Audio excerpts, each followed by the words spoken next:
Hello to everyone. Welcome to God's Answers for Life Difficult Questions, Living with a Purpose. This is your Pastor Yati. I hope all is well with you and that you find solutions for your situation in your relationship with Jesus Christ, but also with the people around you. In this encouraging moment, I will speak about how can I overcome loneliness.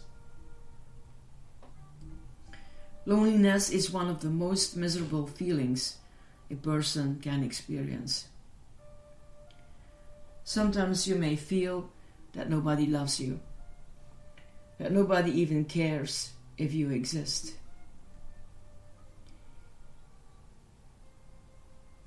You do not even have to be alone to feel lonely. You can feel lonely in a crowd. But it's not the number of people around you that determines your loneliness. It is your relationship to them. In the urban world that we now live in, people have never lived closer together, and yet they have never felt farther apart. Can you be wealthy and lonely? Maybe that's a very dumb question. Ask the late aviation and movie tycoon Howard Hughes. Can you be beautiful and lonely? Ask the late actress Marilyn Monroe. Can you be married and lonely? Ask the people who marry because of loneliness and then get divorced a few years later for the same reason. Everyone experiences loneliness at one time or another, but there are distinct causes and distinct cures for it. Sometimes we bring loneliness on ourselves, but other times we find ourselves in situations that are inevitable and uncontrollable. That is the condition in which the Apostle Paul found himself as he wrote his second letter to Timothy. Paul was a dying old man as he wrote from a prison in Rome to his good friend Timothy and urged the younger man to visit him because he was lonely. What causes loneliness? At least there are 4 basic causes of loneliness. Transition. The first cause is the transitions of life. Life is full of transitions and stages. Growing older is a series of changes, and any change can produce loneliness. You are lonely when you are born, and you cry until you are cuddled. The first school you went to was a lonely experience. Getting a job is lonely. Changing jobs is lonely. Retiring is lonely. The death of a loved one is lonely. Any new experience we have to deal with can be lonely. To make things worse, we tend to isolate people who are dying. 70% of people in rest homes never get a visit from anybody. Paul was in the final transition of life, and he knew that his time was short, and he was lonely. He said, I am already being poured out like a drink offering, and the time has come for my departure. 2 Timothy 4:6. He was saying in effect, my time is short, I know it. I may be martyred by Nero very quickly. If not, I will die just from old age. As Paul spent his last days alone, he wrote, I have fought the good fight. I have finished the race. I have kept the faith. Now, there is in store for me the crown of righteousness. Verses 7 and 8. Separation. The second basic cause of loneliness is separation, being isolated, apart from your friends, apart from your family.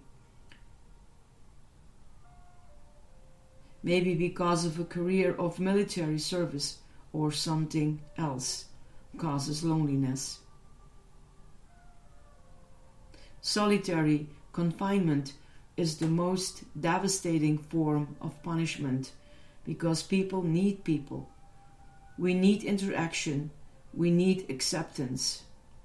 Paul wrote to Timothy from prison, "Do your best to come to me quickly." Verse 9. Then Paul mentioned his best friends, but none of them were with him except Luke. Paul was in prison in a foreign country, and he told Timothy, "I miss these people." These were Paul's best friends, his previous traveling companions. Paul was a people person. He loved to be among people, and he never went anywhere alone. But now, at the end of his life, he was experiencing the loneliness of separation because his friends were in other countries. Today, you can just pick up a phone and call someone. But in those days, Paul couldn't just reach out and touch someone, as we are now in also very difficult times in our whole world. So,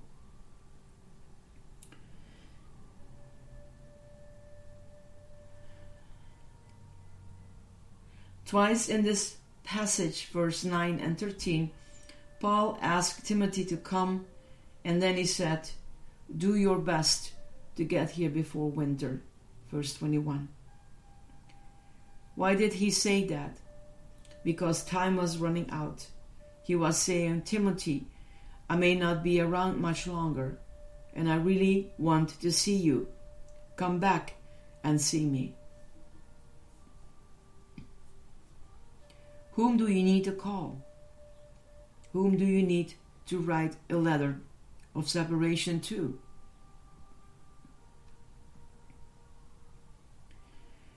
You need to do it now. Well, there is still time. You can help relieve someone's loneliness of separation by making that contact you have been putting off. Opposition. The third basic cause of loneliness is opposition.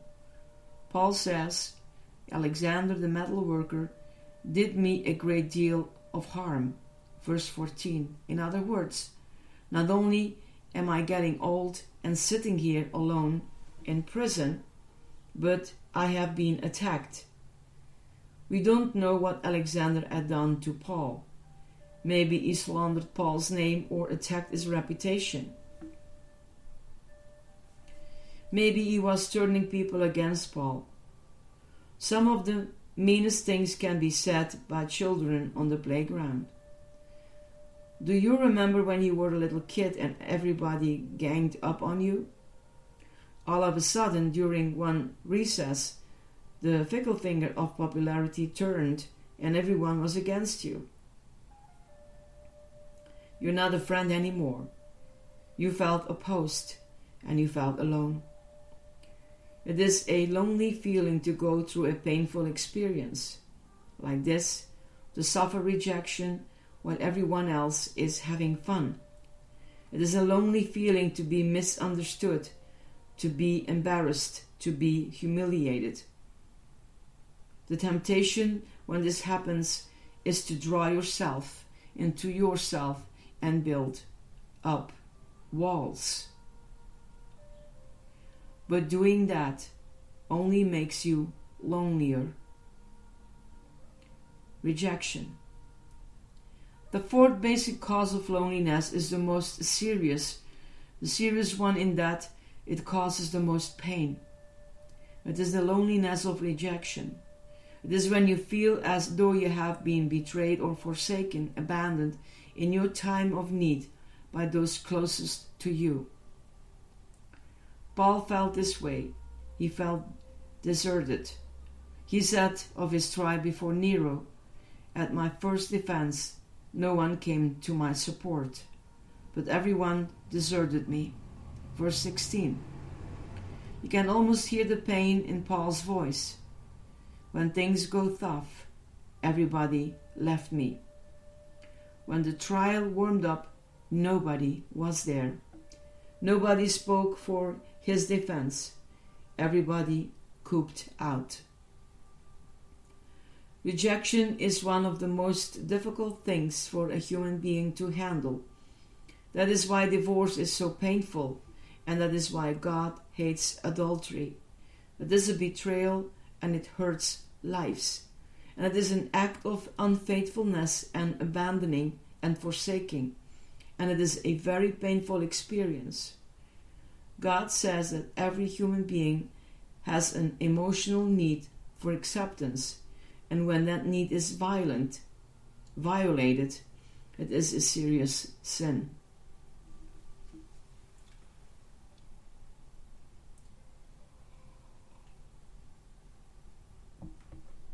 Dealing with loneliness. There are both good ways and self-defeating ways to deal with loneliness. One self-defeating way is to become a workaholic. You spend all your time and energy working. I'm not judging this. If there is a passion and you are a very energetic person, I will be the last one to say less work. You have to deal with that with you and God and the persons who lives around you, if you are not living alone. You get up in the morning and work all day until finally you flop into bed exhausted at night. But eventually that takes its toll on you physically and emotionally. Some people try materialism. They buy everything they can. If I can just get a lot of things around me, I will be happy. But things do not satisfy. Even you were put on an island and told you can have everything you want except human contact. How long do you think you will be happy? Not very long. Because things do not satisfy. You can't purchase happiness. Some people have an extra marital affair because of loneliness. Others turn to alcohol or drugs. Some people do nothing. They just sit around and hold a pity party. So what did Paul do? Paul did 4 things to combat his loneliness, and they are just as appropriate today as they were when he went through his days of loneliness. The 4 things for getting through those times are: utilize, minimize, recognize, and empathize. Utilize. The first way to deal with loneliness is to utilize your time wisely. In other words, make the best of your bad situation. Resist the temptation to do nothing. Loneliness has a tendency to paralyze you if you just sit around and do nothing. Resist that. Think of a creative way to take advantage of your lack of distractions. As the saying goes, if life gives you a lemon, make lemonade. Whatever you can do to combat loneliness, do that. This is what Paul did. I sent Tychicus to Ephesus, 2 Timothy 4:12. And when you come, bring the cloak that I left with Carpus at Troas, and my scrolls, especially the parchments. Verse 13. Paul refused it to sit around and mop. He did not say, poor me, poor me. He did not complain. God Is this what I get for 30 years of ministry? Is this my reward for starting lots of churches or being the person most responsible for the spread of Christianity in the Roman world? Is this what I get to die in loneliness in a damp prison in Rome? No. Pity party for Paul. Instead, he said, no pity party. No pity party. If I am going to be lonely, I may as well be comfortable. I'm going to make the best of the bad situation. Bring my coat so at least I will be warm. Often lonely people do not take care of themselves. They do not eat right. They do not exercise. And they ignore their personal needs.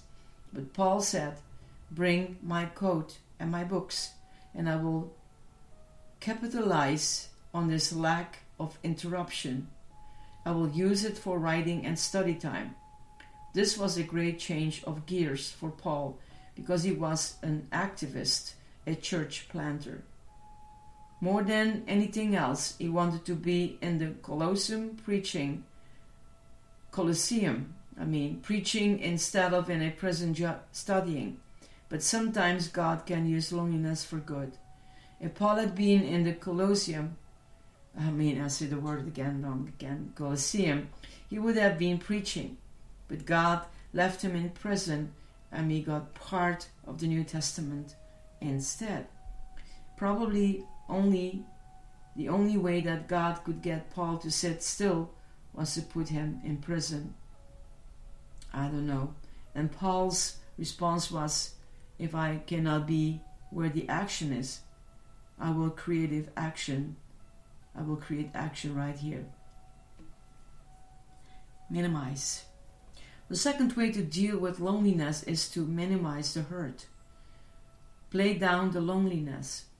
Do not exaggerate it or rehearse it over and over. Do not allow the loneliness to make you bitter, and do not allow resentment to build up in your life. Paul said, no one came to my support, but may it not be held against them. Verse 16. Paul had much time in his hands, but one thing he didn't have any time for was to become resentful. He knew that resentment would only make him lonelier and build a wall around his life.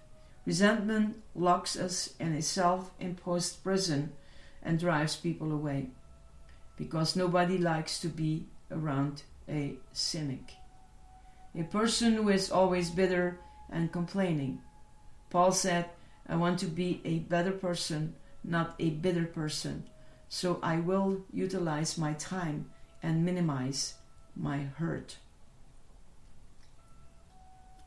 Recognize. The third way to deal with loneliness is to recognize God's presence. Paul said, the Lord stood at my side and gave me strength. Verse 17. Where is God when you are lonely? He is right next to you. And Jesus said, I will not leave you as orphans. John 14:18. I will not leave you comfortless. God said, never will I leave you, never will I forsake you. Hebrews 13 verse 5. There is no place where God is not. He is everywhere at all times, and you can constantly talk with him. As long as you understand this, you are never really alone. Prayer is a fantastic tool that you can use in lonely times. Talk to God and let him speak to you.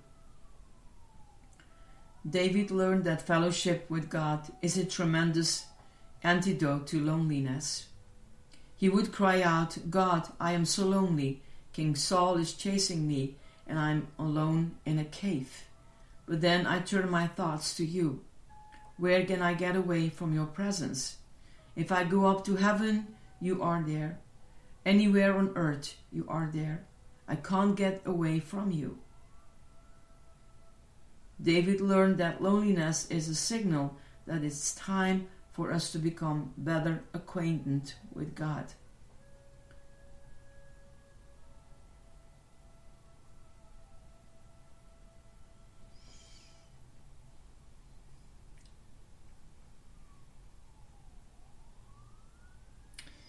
empathize. The fourth way to deal with loneliness is to empathize with other people's needs. Instead of focusing inward on yourself, focus outward on other people.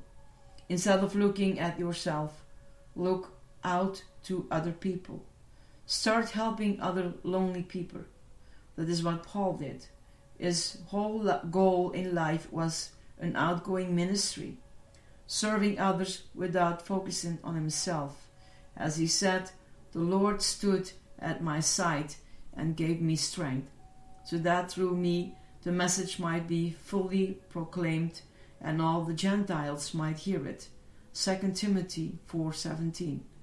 Paul was lonely and at the end of his life, yet he never forgot his life's goal to help other people.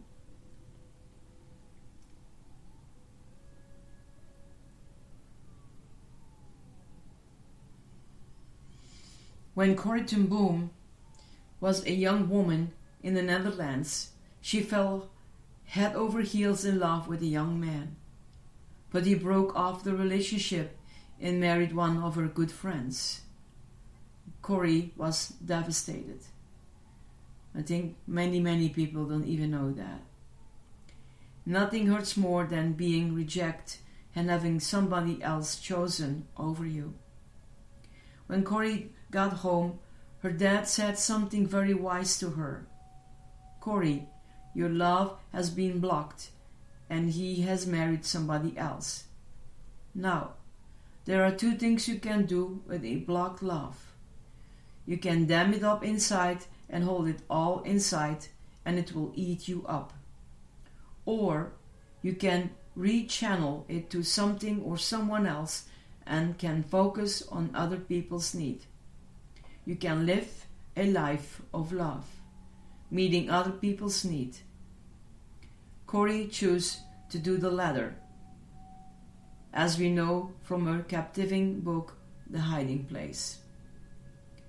Consider the couple in agony who really wants children but can't have them. What are they going to do with the love that they would have had for their children? They can hold it in or they can rechannel it. And I'm not saying these words very easily. It is hard. It is painful. There are many children in the world who need love. This couple can focus on the needs of others. That is a decision they can make.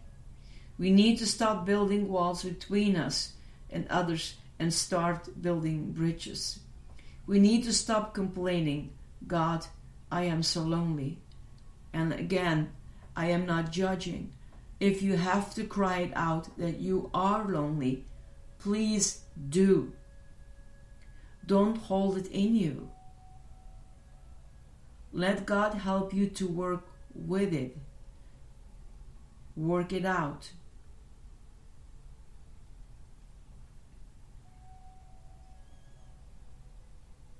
Start saying, God help me. Be a friend to somebody today. Help me build a bridge instead of building a wall. Love is the antidote to loneliness instead of waiting to be loved. We need to give love, then love will giving back to us in abundant measure. Filling the vacuum. What does God have to say about your loneliness? What does He offer to fill the vacuum? The first things He said is, I understand. I really understand. The Son of God knows what it is like to be lonely. In Jesus' darkest hour, the night before He was crucified on the cross, He was in the Garden of Gethsemane, and all His friends fell asleep. When the soldiers came and took Him to trial, all His disciples fled. Then Peter denied Him 3 times, when Jesus took the sins of the world on Himself on the cross. He cried out, my God, why have you forsaken me? Jesus understands loneliness. He says to you, I understand how you feel. I care about you, and I want to help you.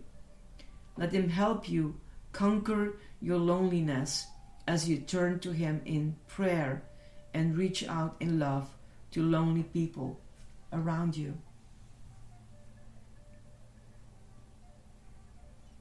Putting thoughts into action. What was a lonely situation for you, and how did you overcome it? Think of one person in your church or neighborhood or workplace whom you now feel lonely, who you know feel lonely, and consider some specific way to help him or her dispel that loneliness.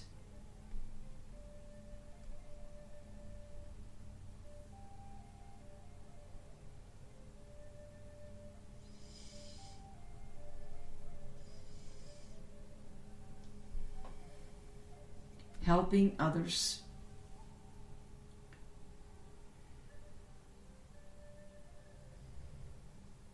is a way out. This chapter of loneliness may be a hard one.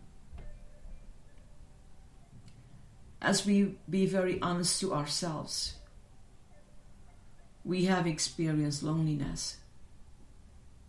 Maybe it's good to turn back to that particular moment and bring it on this very moment as of today. Look at it. And if you still can remember how you felt, how you dealt with it, maybe there is what of use for you in this.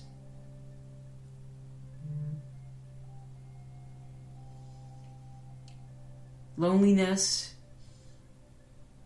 is very difficult.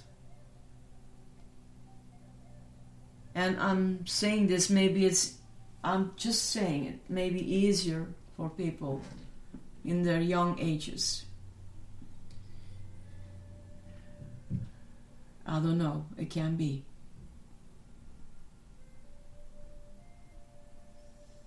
But let us please deal with loneliness, as for yourselves, as for others. Be there.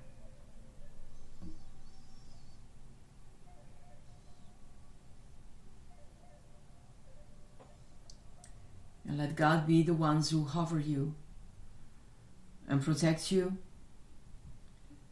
and is with you. Blessings and bye.